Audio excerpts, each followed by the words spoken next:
Good day, my friends, and welcome to another episode of Coffee and Guitars. Here's to all of you out there. And just as a note, as far as the coffee goes, I don't drink U-ban or Folgers, but then again, I don't really drink the high-end expensive stuff too because, well, it's fucking expensive. So I keep it somewhere in the middle, but U-ban, Folgers, that kind of stuff, I just can't drink it. I just can't drink it. It doesn't taste like coffee. I might do an episode about making coffee, how I do it. But anyway, let's get on to it. The subject of today is your influences and not letting someone else tell you what your influences are. Oh, it's good shit. So let's talk about it, you guys. Boy, I've noticed this for just years and years, especially more so with the internet, of how teachers as well as people on guitar forums and social media tell you what your influences should be as a guitar player. So for me, it's electric guitar. So here's the deal. It's sort of like a prevailing wisdom that if you play electric guitar, your influences should be Jimi Hendrix, Randy Rhoads, Eddie Van Halen, Eric Clapton, Jimmy Page, and that these are the people that you're supposed to listen to. You're supposed to cop their solos and learn everything you need to know from those guys, and you're done. And as far as just a genre of music, well, it should only be rock and heavy metal.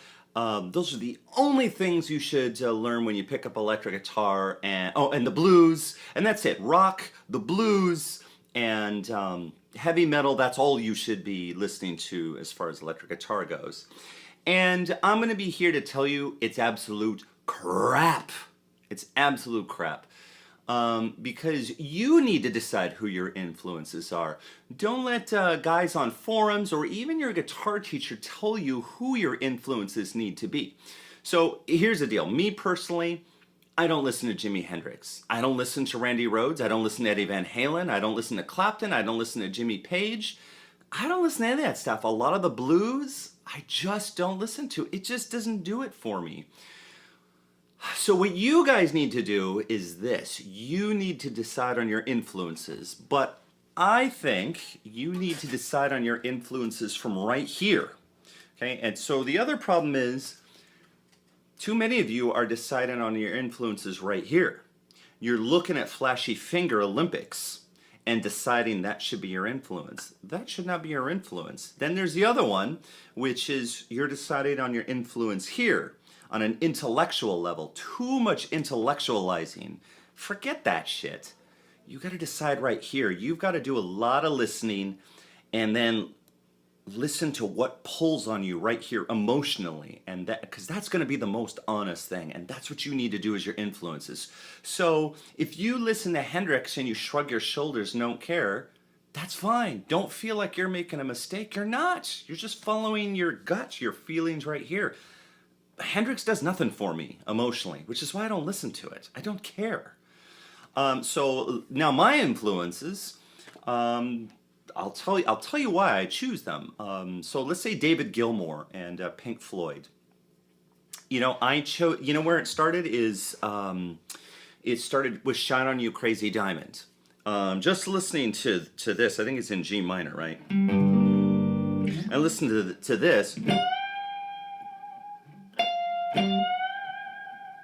Just that, and the way he sculpts that tone, it just got me right here. I just knew right then that is the shit right there for electric guitar.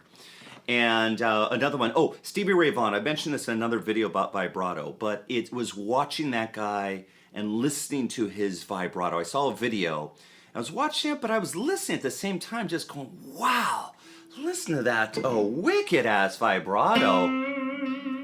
And the way that guy did it, I was just floored. It just got me right here.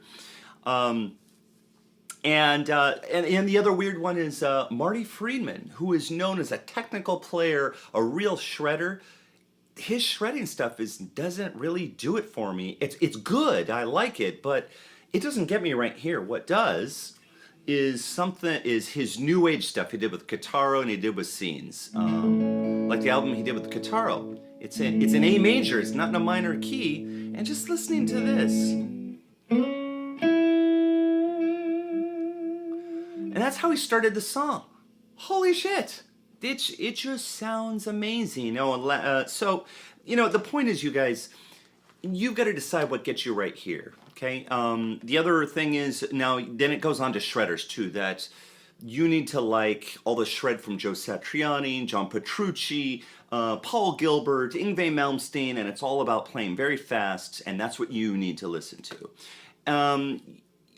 Get into it for the right reasons. If you're totally into Paul Gilbert and Yngwie Malmsteen, that's fine, but do it because you feel it right here, not because here you're looking at going, wow, or intellectually because John Petrucci is playing with Lydian dominant and this stimulates, your intellectualism about guitar.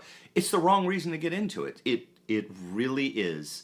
So you guys, there you go. Find your influences. Hey, let me know in the comments, some of your influences, but again, what gets you right here.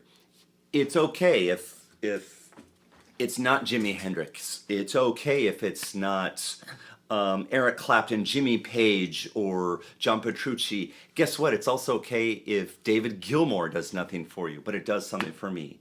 So there you go, you guys. Big problem. Choose your own influence. Don't let somebody else dictate it, and use your heart and your emotions to dictate it, not your eyes, not your brains. Do it.